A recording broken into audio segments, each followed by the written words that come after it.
some major events happen in this chapter. Jacob has left Bethel. God had sent him to Bethel after his experience in chapter 34, where two of his sons went rogue and went out and killed all the men of a village. Anyways, I don't want to get into the story. I've had enough of chapter 34. You know, there's chapters in the Bible, sometimes you get into them and you study them, and then you say, man, I'll be glad to get out of this chapter. One of those chapters was when Jacob lied to his father. I can't get over that chapter where Jacob lied to his father to get the blessings that was already his.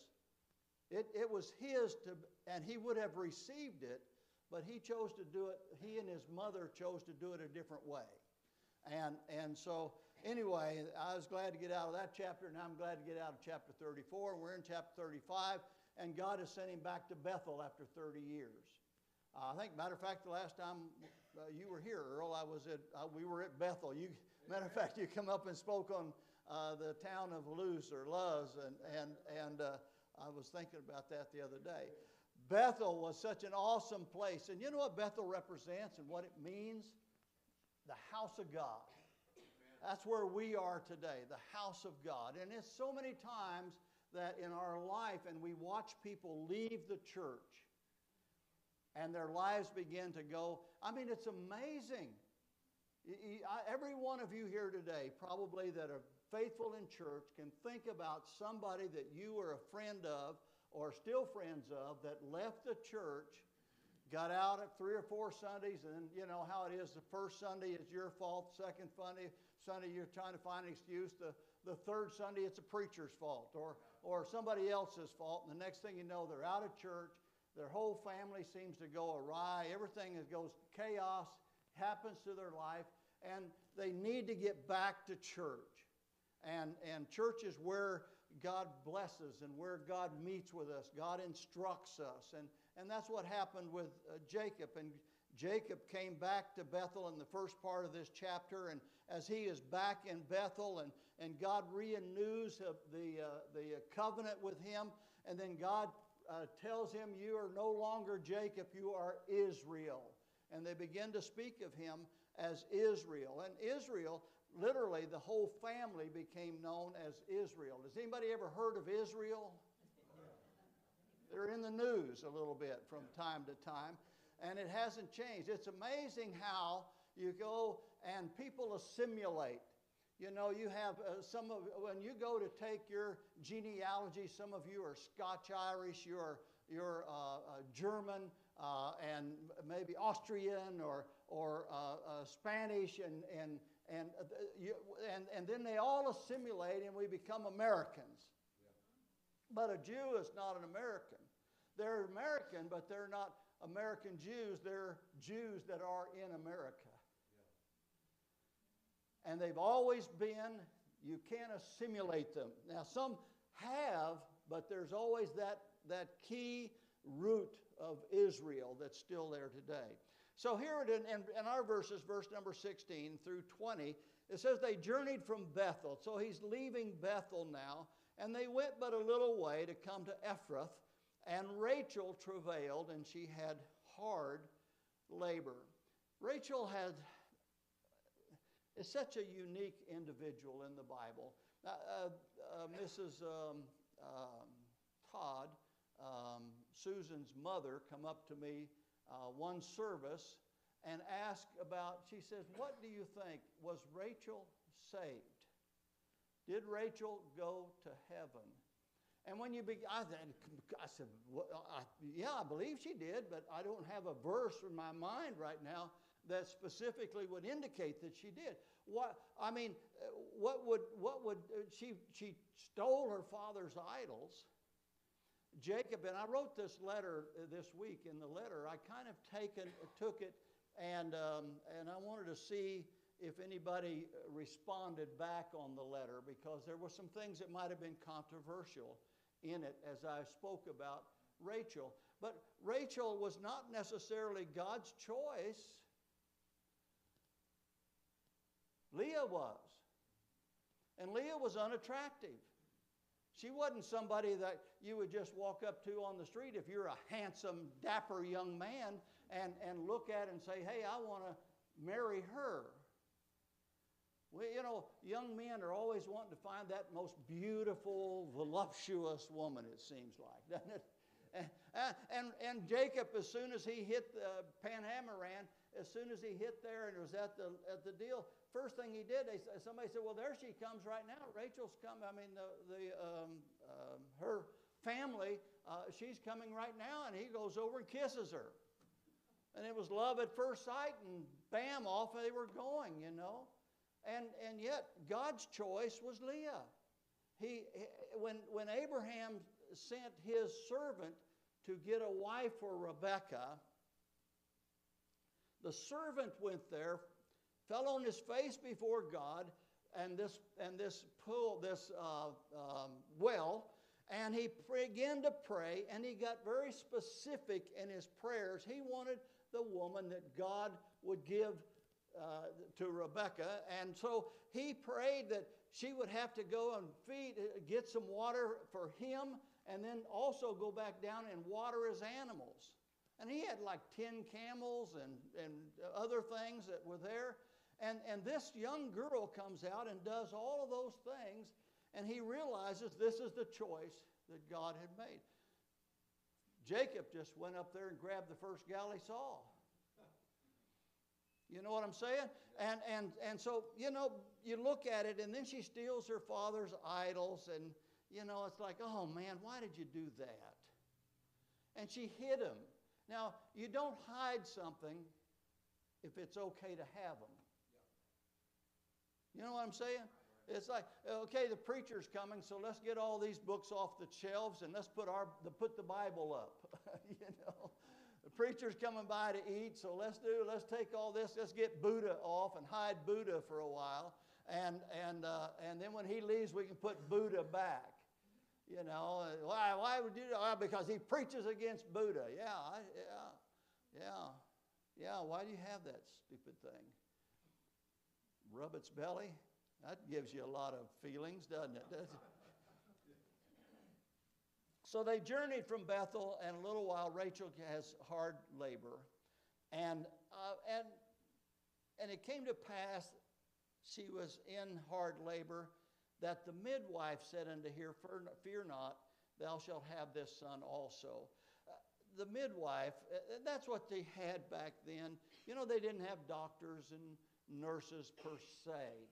But, you know, there was always somebody that, you know, a little bit of blood didn't bother them, so they would be able to mend up an arm or a leg or whatever. There was always somebody that became a doctor. But, you know, we have midwives today. Some children in our church were born, I think, with midwife. And so it's not a bad thing. But here's what we find here in this verse is that, for thou shalt have this son also. How did she know it was a son? Well, the son is already born. The son was being born, and probably before she clipped the umbilical cord, she saw it was a son and told her, encouraged her that she's going to have this boy too. Now, this son is born about 16 years after the other son was born. So it's quite a period of time that she's had this labor, and not the labor, but she's had between children. And it came to pass, as her soul was departing, for she died, that she called his name Benoni. But his father called him Benjamin. The first thing we see in this verse is the soul was departing. Each of us, I had preached a funeral last week. Was it last week? I think it was last week, last Wednesday, week before. Okay, week before. And of course, that's what you talk about, is the soul. Your soul, everybody, every person has a soul. That's what makes us unique. Unique. I mean, I've always heard, you know, you hear these people that dolphins are smarter than people. Of course, you never find a bridge that they've built. you know what I'm saying, or a high rise that they put up. But we are unique. We have souls. And this indicates here that as she was dying, there was a separation taking place. There was a separation of the body that was dying, but the soul lives on. Every one of us has a soul. Every person has a soul. And when we die, the body goes to the grave, the soul goes on someplace. And we know there's two specific places, right? And so her soul is departing. In this verse here, you can circle this, you can underline it, you can put out notes off to the side. Her soul was departing. It indicates that she died, but her soul left her body. Now it says she named him Ben-Oni. Now what a sad thing. How would you like to go through life with the name Ben-Oni? And well, you say, I don't mean anything. Well, yes, it does. You know, this is one of the things with learning Spanish and English. You know, I know a few words in Spanish, but I can say I love you in Spanish, but it doesn't mean the same thing to me if I say I love you in English. The reason that is I know English. It's a part of my life and my heart. In Spanish, I don't know Spanish. I learned some words in Dutch. And you could say those words, but they don't mean the same thing. Even though they are the same meaning for that person in Dutch, but they don't mean the same thing to me. It's different. But here we find Ben-Oni. It means the son of my sorrow. Can you imagine going to school and the teacher asks your name and you say Ben-Oni? Oh, son of my sorrow, what a dumb name you have. You know, what a stupid name that is. Well, just look at something for a second with me. What was Jacob's name? What did Jacob's name mean? Trickster, supplanter. What's your name? My name is Jacob. My name is supplanter. I'm a cheat. I'm a trickster. What a great name to have, you know. God changed his name. He said, you no longer are the trickster. Your name is now Israel. You are a prince among men. And so Jacob is seeing a son that his wife is wanting to name him Ben-Oni, son of my sorrow. He said, no, we're going to call him Benjamin, the son of my right hand.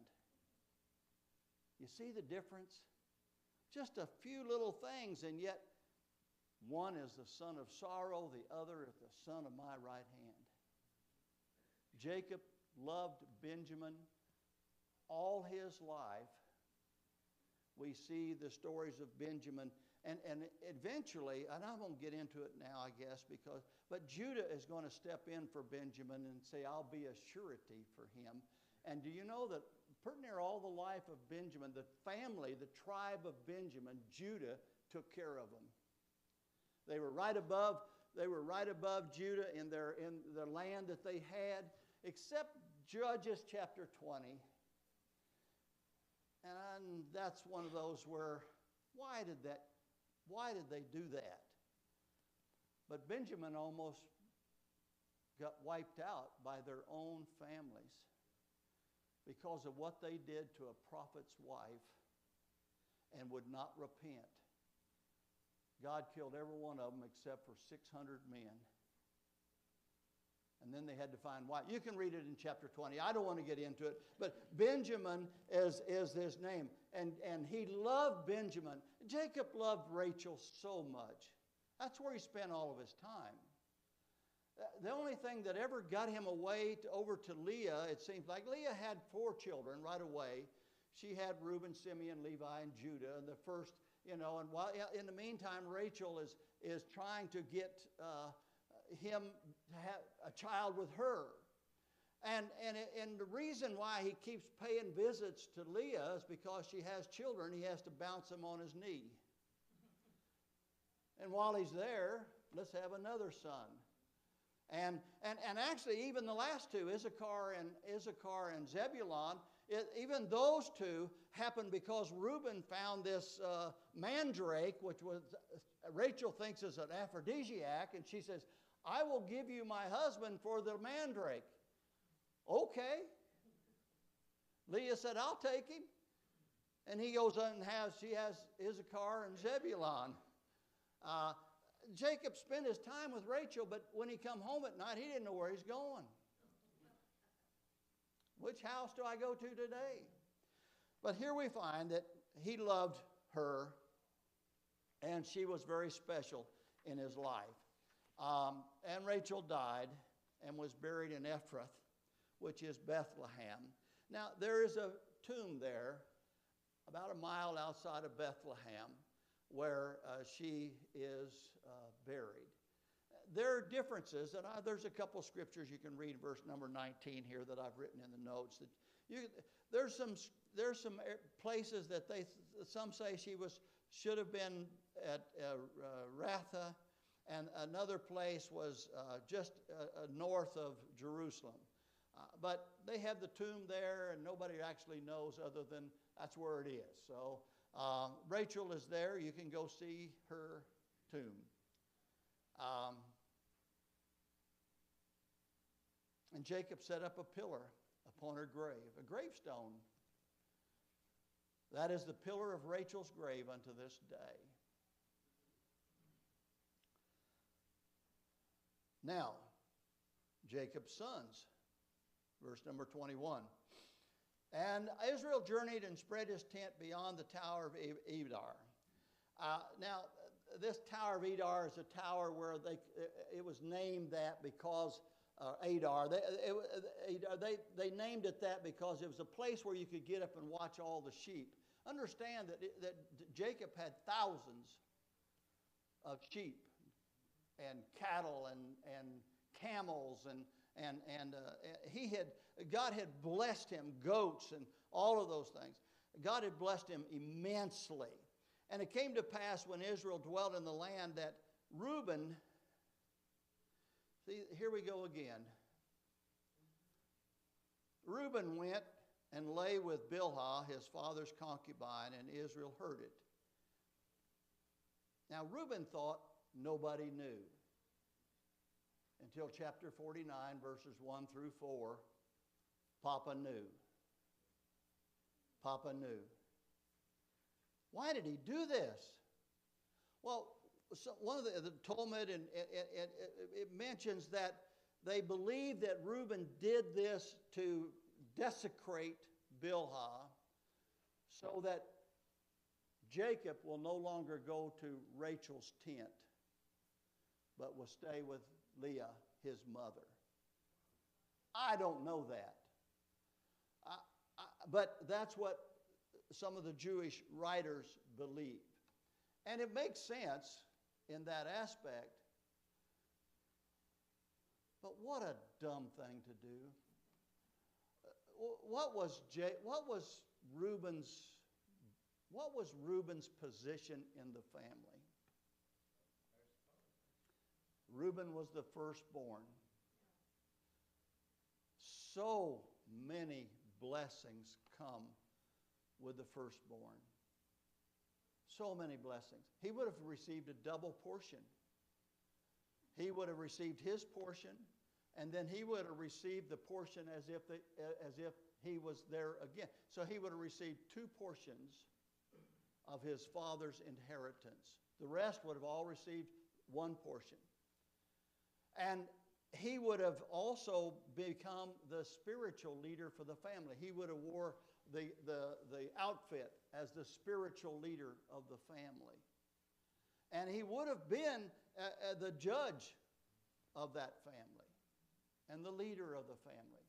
He would have been elevated to a position of greatness with the family. Well, that didn't happen. Why? Well, if you go to chapter 49 and verses 1 through 4, you find out that, and it's amazing because, let's go real quick. I don't know what much time I have. I always run late.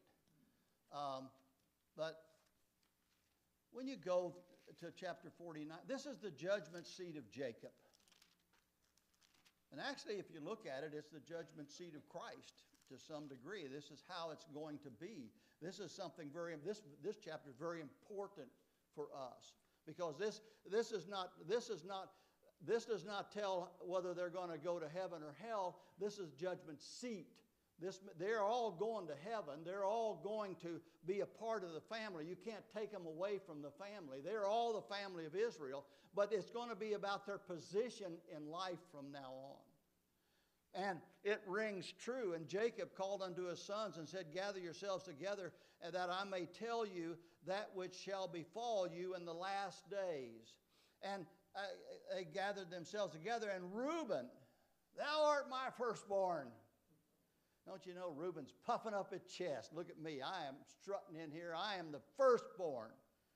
And the beginning of my strength, my excellency of dignity, and my excellence of power. Oh, Reuben, man, I can see his shoulder. I can see him sucking up his, I can see him. I mean, can't you see? Firstborn.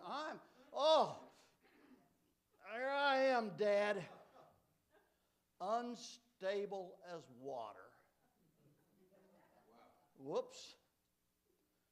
Thou shalt not excel,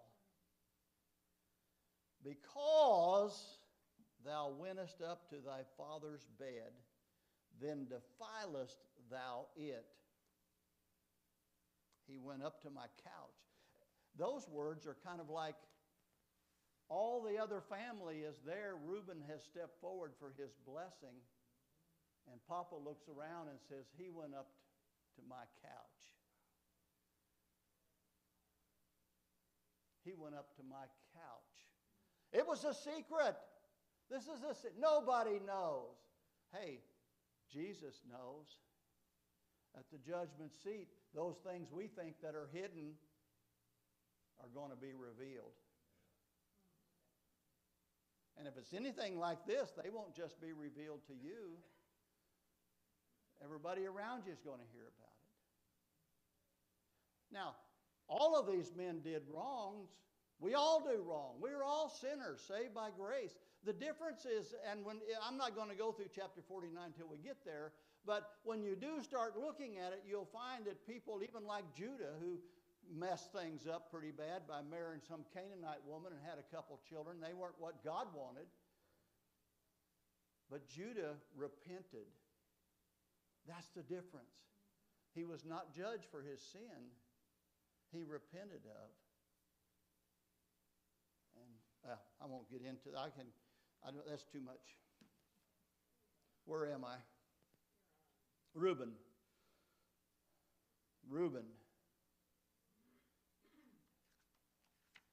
If I had the time, Reuben was in charge of the family. Jacob's getting older. Some men in the family decided they wanted to kill Joseph. And Reuben said, let's just put him in a pit. And then when Reuben come back, the pit was empty. Where did he go? He was sold. Reuben was responsible for that. He didn't do the act, but he was responsible for that. Jacob never trusted Reuben. Reuben went to Joseph later, 13 years later, when there was a famine in the land. Reuben went and he was the leader that took the family into Egypt to get grain to bring back, because they heard there was grain and a plenty in Egypt. But they saw Joseph but didn't know him. He didn't make himself known to him. they came back and said, they won't come, they won't let us have, we have to bring Benjamin. Jacob didn't want anything to do with Reuben taking Benjamin. But Judah stepped up and said, I'll be a surety for him. Aren't you glad Jesus is your surety? Somebody stepped up and said, I'll be a surety for you. Reuben. Oh, where are we now? We have the children. And let's drop down real quick to the father, and then I'll go back to the children, and I'll take that last 5 minutes with him. Jacob came unto Isaac his father in Mamre, and the city of Arba, and which is Hebron. And Abraham and Isaac journeyed, where Abraham and Isaac journeyed. And the days of Isaac were 104 score. He's 180 years old. Remember, Jacob was 40 years old when he married Rachel. 20 years later before he had Jacob. So now he's 180. So how old is Jacob? 120. So, and Isaac gave up the ghost and died and was gathered unto his people, being full of days. And his sons Esau and Jacob buried him. Esau and Jacob, they renewed their friendship. Their two unique characters could never live together. You could not have Jacob and Esau living as neighbors. That would never work. Never work. Esau was totally different. He was out. Matter of fact, the first time Jacob saw Esau, remember, when he was coming back, Esau had 400 men. He was out fighting wars on the east side of the Jordan River, and he went back and took some land there.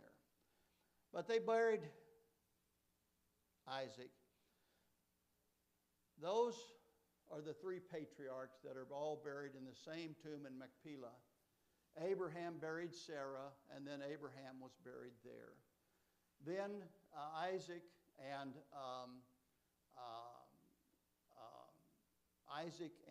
Rebekah are buried there.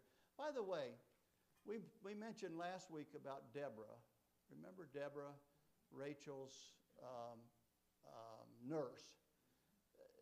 You know, it's amazing they would mention Deborah, but there's nowhere in the Bible where we have a mentioning of Sarah's death or Rebekah's death. Neither one. Both are buried in this same tomb where Isaac will be. Rebekah has already gone on into that tomb, and now Isaac will be going into that tomb, and eventually Leah will receive the blessing to be buried in that tomb in Machpelah, and Jacob will follow her, and he'll be the last one to be buried in that tomb. That tomb, that exact tomb, is still there today. And people, Muslims, they've had to separate the Muslims from the Christians, I understand, but they can go and look at that tomb today, 4,000 years later. You know what's amazing? 3,500 to 4,000 years later, those people are still there. Why did God do that? This book is real. This book is real.